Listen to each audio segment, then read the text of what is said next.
Two things I just want to say before the video actually starts is one, there are heavy spoilers in Endgame in this video, and two, my setup on the AKM is interesting. I just kind of went for looks over functionality, so if I'm not doing that great with it, that's why. So starting out with some basic stats, 45 damage FMJ, 38.25 for AP. The bullet that it's shooting is 7.62 by 39. The ammo capacity, you can either have 30 plus 1 or 10 plus 1. I used 10 plus 1 the entire time just because I thought it looked cooler. The buy cost is 4,500. The sell cost is 1,125. The repair cost is 2,228, and the weight is 3.1 kilograms. So the thing about the AKM is like it is the easiest gun to find in the entire radius, and not only because it has a stash, but you can find it in crates all over the map. So this is Pobeda, Kalkaz, Castle. You can find it anywhere you want. So the annoying thing about this stash is that one, the AK is at like 3 health. Two, it's right next to the Pobeda factory, meaning that there's a lot of mimics that are there, but you can also avoid almost every single one of them. So you can see on the map, I kind of drew on the right side a little line. That's the route I would take if you're just trying to get the gun and get out. You're probably gonna have to fight one mimic, maybe two. As long as you just sneak past them in the actual factory part, you can just run straight outside, avoiding the web anomaly, and you can run straight to it and get it and then get back out. So to answer the question of if I should buy it or not, I would personally, yes, buy it, because unless you're really patient, then I wouldn't. Just go for the stash and you can come back.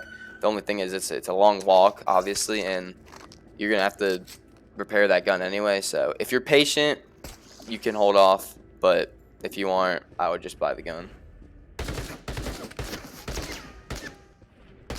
So taking into consideration that there's 4 AKs in the game, 3 excluding this one, why should you buy it? Well, it is shooting the biggest bullet out of the 4. It's the only one shooting 7.62 by 39. The other ones are shooting 5.45. So you're going to have better damage and penetration, but you're also going to have a lot more recoil. And this thing really does have a lot of recoil. You can get an upgrade to minus the recoil, but it still has a decent amount. Like the AK-74M has little to none, and that's my personal favorite AK, but I like this one a lot, especially looks-wise. I think this is probably the best-looking one. Compared to the other AKs, the 74 is usually my go-to, just because I like the little recoil, the good fire rate, pretty good damage. I always use that in my One Life realistic runs, but that's just my personal opinion on it.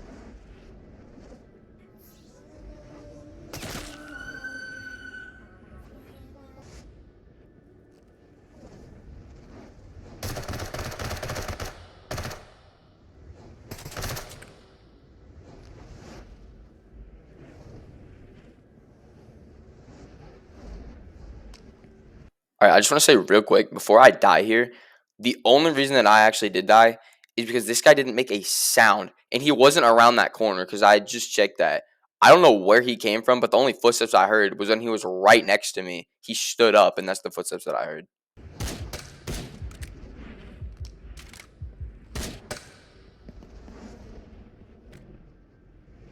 So after using this thing for a little bit, I don't think it's the best AK. It's definitely not the worst. I think the 74U is obviously the worst, but I don't mean it's not like third best. I think this thing is the best at range, but not CQC. It does a lot of damage at range. You can make this interesting loadout that I made, and I find it it's all the AKs are pretty balanced for the most part. The 74M is probably the best. It's also the most expensive. And the way that I think this game works is the more expensive the gun is, the better, except for the Groza. That doesn't really apply to that. But other than the Groza, everything else, the higher the price, the better the gun you're getting. Typically, that's just how it works. You can spend money to make your gun better, just like I did, but I don't know.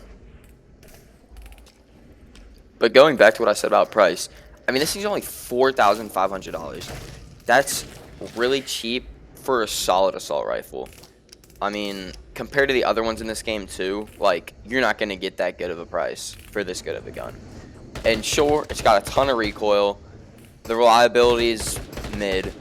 But, I mean, if you just take your time with it, it's really not going to be that bad. Especially since you're shooting 7.62 by 39. That's a pretty good bullet.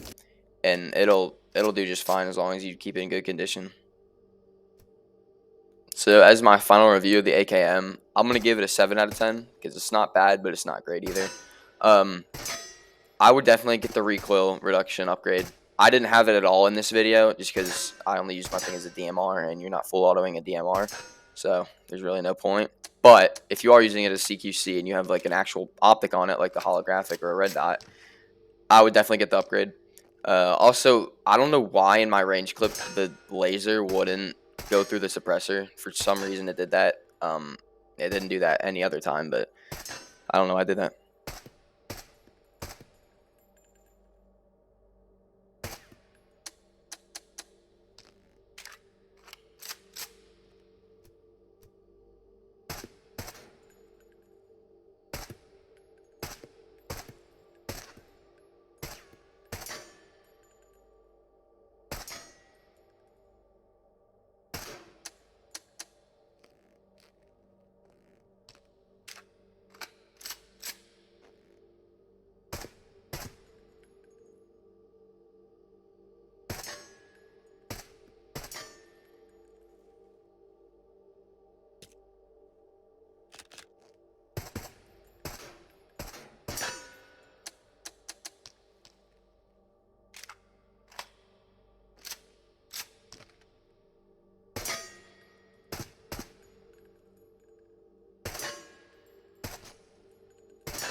Hi, it's me again. So I took off my suppressor because I don't know why the laser pointer wouldn't go through it.